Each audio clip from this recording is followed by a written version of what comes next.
हम लोग वो तस्वीरें कभी नहीं भूल सकते जो यहां सेंट्रल मार्केट से पूरी देश और दुनिया में गई हैं। वो भयानक मंजर है जब किसी की पूरे जीवन की गाड़ी कमाई, उसके द्वारा पूरी मेहनत और मशक्कत से जो इस तरह का प्रतिष्ठान खड़ा किया गया और उनकी आंखों के सामने लगभग 35 से 40 सालों में जो चीज बनाकर खड़ी की गई थी वो उनकी नजरों के सामने, आंखों के सामने ऐसे धराशायी हो जाए। मैं समझता हूं ये किसी व्यक्ति के भी जाने से ज्यादा भारी क्षति है, क्योंकि कई बार जब हमारे बीच से कोई चला जाता है उसकी भरपाई भी कोई नहीं कर सकता, भरपाई कोई नहीं कर सकता, लेकिन घर में और परिवार में अगर कोई ऐसी चीज हो जिससे आने वाले समय पर परिवार चल सकता हो तो उसकी भी भरपाई आपका काम, आपका कारोबार करता है। हमने महिलाओं की सिसकियां, उन्हें रोते बिलखते तड़पते, हमने भी वो तस्वीरें देखी। कितना भी कठोर व्यक्ति हो उसका दिल पिघल जाएगा, उसकी भावनाएं उमड़ पड़ेगी उस परेशानी को, उस दिक्कत को देखकर। मैं भी उस दिन पटना बिहार में था, मेरा काफी मन था आने का, लेकिन जिस तरीके की व्यवस्था थी आप सब लोग भी उससे वाकिफ हैं। हम लोग आदरणीय अध्यक्ष जी और हम लोग, कल भी हमारा शाम को आने का मन था जब काली पट्टी आप लोगों ने बांधी, क्योंकि हम लोग कल यहीं पर थे, लेकिन फिर मन में ये बात थी किस चेहरे से, किस बात को लेकर उनके बीच में जाए। और जब आदमी ऐसा है अपने आप को समझता है तो कई बार आप देखते होंगे लड़ाई भी पूरी नहीं लड़ पाता।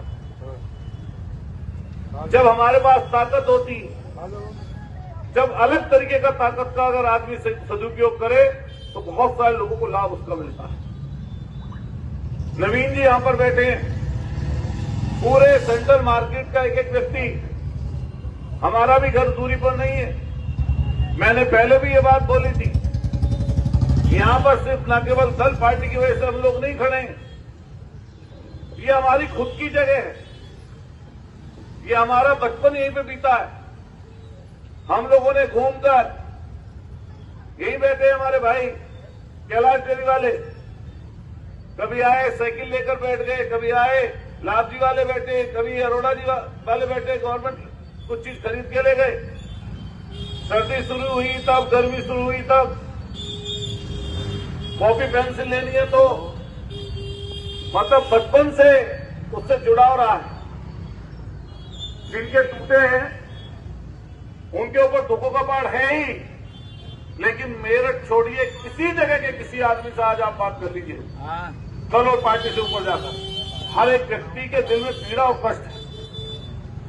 हर एक व्यक्ति से, किसी व्यक्ति से, जिम में जाइए, रास्ते में खड़े हो जाइए, किसी फल ठेले वाले से बात कर लीजिए, गांव में किसी से बात कर लीजिए, किसी किसान से बात कर लीजिए, किसी नौकरी पेशा व्यक्ति से बात कर लीजिए, पूरे शहर में सिर्फ और सिर्फ ये जो ध्वस्तीकरण हुआ है इसी की चर्चा आम और खास है। और कोई किसी भी आदमी से आप फोन पे भी बात कर रहे होंगे तो सिर्फ और सिर्फ यही बात आपके सामने आ रही हो। मोबाइल खोल रहे होंगे तो इसी की रील दौड़ रही होगी। और पक्ष विपक्ष हम कहना चाहते हैं कि कोई ऐसा व्यक्ति नहीं है कि जिसके मन में ये हो ये टूट जाए। हम ये बात कहने लगे, कुछ भी बात, ये बात ठीक नहीं है। हर व्यक्ति ये चाहता कि ध्वस्तीकरण रुके, बस ताकत अपने अपने पास जुड़ा है। सब अभी 2014 का जिक्र कर रहे थे हमारे साथी नवीन जी, बहुत अनुभवी हैं। हमारे सब व्यापार संघ के लोग बैठे हैं, हम भी आपके नारों में हमेशा शामिल हुए हैं। जो आपके नारे होते हैं कि भाई व्यापारी नहीं बचेगा तो क्या है हमारे पास। यहां लोग खेती थोड़ी ना कर रहे हैं, यहां लोग नौकरी थोड़ी ना कर रहे हैं, और इससे जुड़ा हुआ कोई एक व्यक्ति थोड़ी ना था। एक दुकान से सिर्फ एक व्यक्ति जुड़ा हुआ है। एक दुकान से कई बार कई परिवार चलते हैं, कई लोगों की रोजी रोटी जुड़ी हुई होती।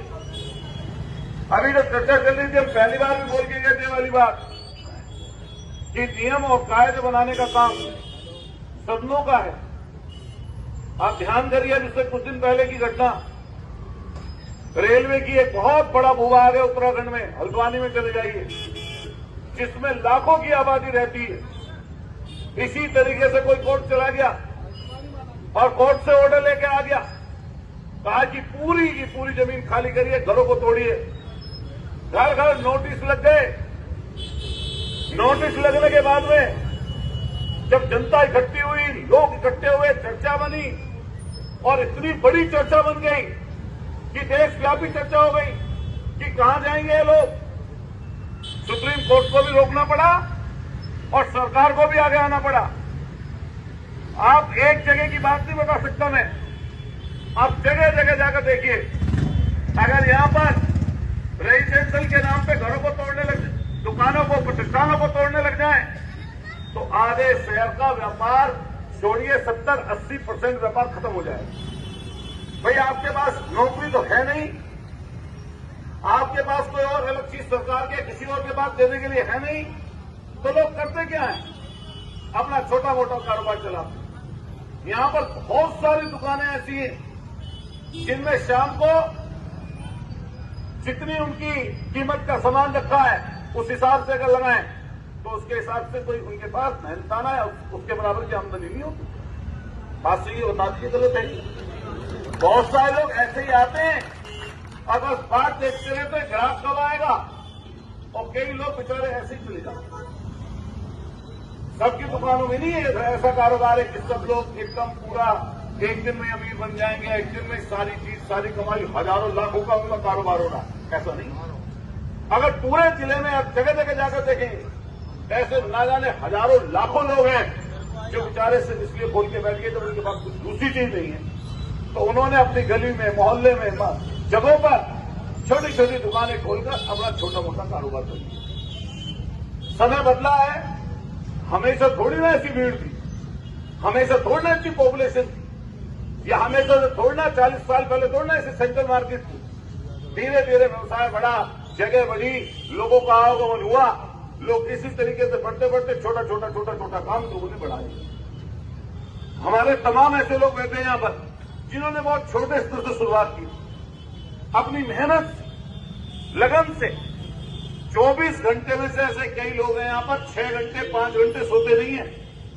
5 घंटे 6 घंटे सोकर अपने काम को सुबह ही खोलना, रात को बढ़ाना, और पूरे दिन और रात अपना पूरा परिवार, रिश्तेदारी, नातेदारी, त्योहार, दूसरे लोग त्योहार मनाते हैं, व्यापार अपने दुकान पर, प्रतिष्ठान पर बैठता है कि अब 2 रुपए की कमाई हो जाएगी। ऐसे तो होता है।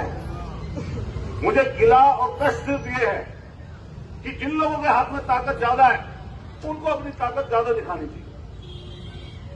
हम देखते हैं कई बार छोटे छोटे विषय सोशल मीडिया की वजह से पता नहीं कितने बड़े बन जाते हैं, और जिन लोगों से लाखों लाख जुड़े हुए परिवार हैं, जिनसे परेशानी दिक्कत लाखों लोगों को हो सकती है, कई बार उन विचारों को समर्थन नहीं मिलता।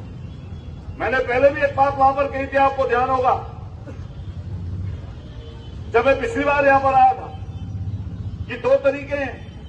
एक तरीका है लैंड यूज चेंज करके, सरकार चाहे किसी भी जगह का कानून लाकर लैंड यूज चेंज कर दे, और कंपाउंडिंग करके पैसा जमा कराकर, होता नहीं है क्या?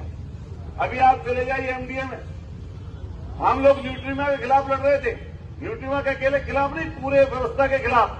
आप सब लोग हैं, मुझे बुरा मत मानना है, सीकर के व्यापारी हमारे साथ ही बैठे हैं, लेकिन हम सामाजिक जीवन में हमें दवाई की बात भी करनी, पढ़ाई की बात भी करनी, व्यापार की बात करनी, लेकिन डॉक्टरी का जो पेशा है ये हमारे जीवन और मरण से जुड़ा हुआ है। जब इसमें कोई फंसता है, जब कोई इसमें जाता है, तो उसको आर्थिक हानि तो होगी, तो आर्थिक हानि का तो सहन कर लेगा, लेकिन अगर किसी का व्यक्ति चला जाएगा उसको सहन नहीं कर पाता आदमी। हमारी लड़ाई कोई ऐसी नहीं थी उनसे कि हमारी कोई पर्सनल लड़ाई है।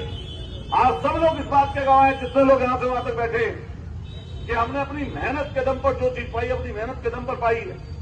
हमने मेहनत की है, हम कोई बड़ी जगह पैदा नहीं हुए, हमने कोई ये चीज विराट खैरात में नहीं पाई। हम 15, 20 साल 25 साल लगातार मेहनत मशक्कत करके ये चीज पाई है हमने। तो जब वो लड़ाई चल रही थी तो आपको ध्यान होगा एमडीए का बुलडोजर पहुंच गया था मीटिंगों पर, लेकिन वहीं से वापस चला आया था। ध्यान है आपको? बात ये नहीं है, वहां पर भी हाईकोर्ट की बात थी, हाईकोर्ट की बात थी। और फिर मेरे मन में यह बात बाद में आई, मैं इसलिए उसके पीछे नहीं लगा लगातार, क्योंकि उससे भी बहुत सारे परिवार चल रहे हैं कि हम लोग अपना दिल इतना छोटा नहीं रख सकते कि किसी से लड़ाई हो जाए तो उसको खराब कर दें उसका जीवन। मैंने उसी दिन जब धरना खत्म किया था उसके बाद कभी आपने उसकी बात करते हुए नहीं देखा होगा मुझे, ना कभी अखबार में पढ़ा होगा। लेकिन जब वहां पर पहुंच सकता है, जब उसके लैंड यूज चेंज हो सकता है कंपाउंडिंग जमा करके, और कहीं चले जाइए शहर में, साकेत में सारी रेजिडेंशियल कॉलोनी है, नवीन जी नहीं है। पूरे साकेत में जहां सबसे महंगी जमीन है, डिफेंस में सबसे महंगी जमीन है, वहां पूरी जगह जाकर आप देख लीजिए, सारी जगह रेजिडेंशियल है। और उस सारी रेजिडेंशियल जगह पर इस समय बड़े बड़े प्रतिष्ठान सिर्फ न केवल दुकान है बल्कि अस्पताल और दूसरी बड़ी बड़ी चीजें खुल रही हैं। जाकर देख लीजिए, उनका लैंड यूज चेंज हुआ है। जब अभी 2031 की प्लान आ रही है एमडीए की और तमाम जगहों की, हमारा प्राधिकरण बड़ा हो रहा है, दोराला उधर लावड़ उधर सदन तक पहुंच गया, तो वहां पर कई ऐसी जगह हैं जिसमें सरकार दखल देती है और लैंड यूज चेंज कर देती है। कहीं पर ग्रीन पट्टी है, हरित पट्टी, कहीं पर जोन आर जोन है, रेजिडेंशियल पूरा है, सारी तरह की व्यवस्था, लेकिन सरकार चाहती तो उसको चेंज कर दे। मैं आप लोगों से सिर्फ इतना कहूंगा, इससे भागने की जरूरत नहीं है, इससे ये कोशिश करने की जरूरत नहीं है कि हम पे कितना हो पा रहा है। आप जितना हो पा रहे हो उतना करिए, लेकिन पूरी प्लानिंग करके करिए।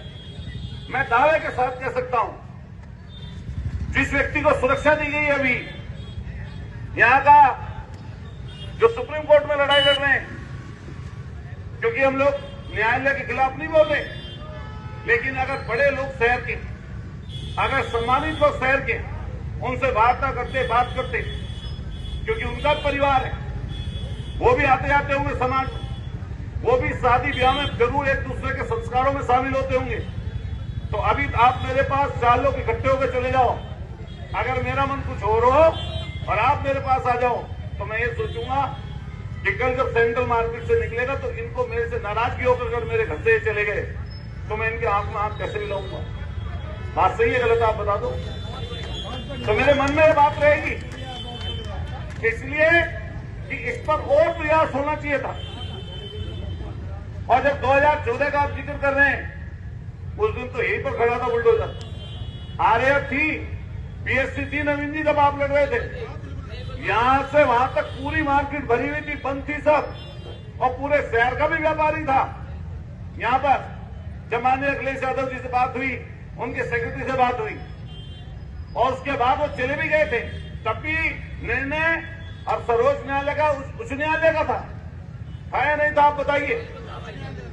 वो चले गए, लेकिन एक चीज कि नियम लाकर आप किसी भी प्राधिकरण में, किसी भी आवास विकास में, सब सरकार के अंदर के हैं, आप इसका लैंड यूज चेंज कर सकते हैं। दूसरा, आप किसी जगह चले जाइए, दिल्ली, मुंबई, बड़े बड़े शहरों में, न जाने कितनी ऐसी अनधिकृत कॉलोनियां हैं जिनको हम कहते हैं कि कच्ची कॉलोनी है। जब उन्हें सालों साल लोगों को रहते हुए हो जाते हैं तो सरकार कानून लाती है कि भाई इतने लोगों को कैसे उजाड़ेंगे। कई लोगों को लोन नहीं मिल रहा, कई लोगों को पक्की रजिस्ट्रियां नहीं हो रही। अब क्या करती है सरकार? नियम लाती है, और वहां के लोगों की सुविधा के अनुसार नियम लाती है कई बार कि भाई यहाँ का इनके घर ना उजड़े। इनकी जो नई पीढ़ी घरों में रह रही है, क्योंकि एक पीढ़ी जाती है, दूसरी पीढ़ी के लिए मकान वही रहता है, कोई उसमें थोड़ा मोड़ा सुधार कर लेता है। आज के समय में नॉर्मल परिवार पर, छोटे मोटे दुकानदार पर, जो छोटा मोटा अपना व्यापार कर रहे हैं, कोई नई दुकान खरीदने की क्षमता नहीं है। नई जमीन इतनी महंगी खरीदने की क्षमता हो तो बता दो कितने लोग बैठे हैं यहाँ पर, बताइए आप। 1 करोड़ की दुकान, 2 करोड़ की दुकान, छोटी छोटी जगह पर लाखों, लाख रुपए, 1.5 लाख रुपए, 2 लाख रुपए, 3 लाख रुपए, कई जगह तो 2-2, 3-3 लाख रुपए फिट के रेट है। बताओ, ऐसे संभव ही नहीं है सके। तो अपने पीढ़ी दर पीढ़ी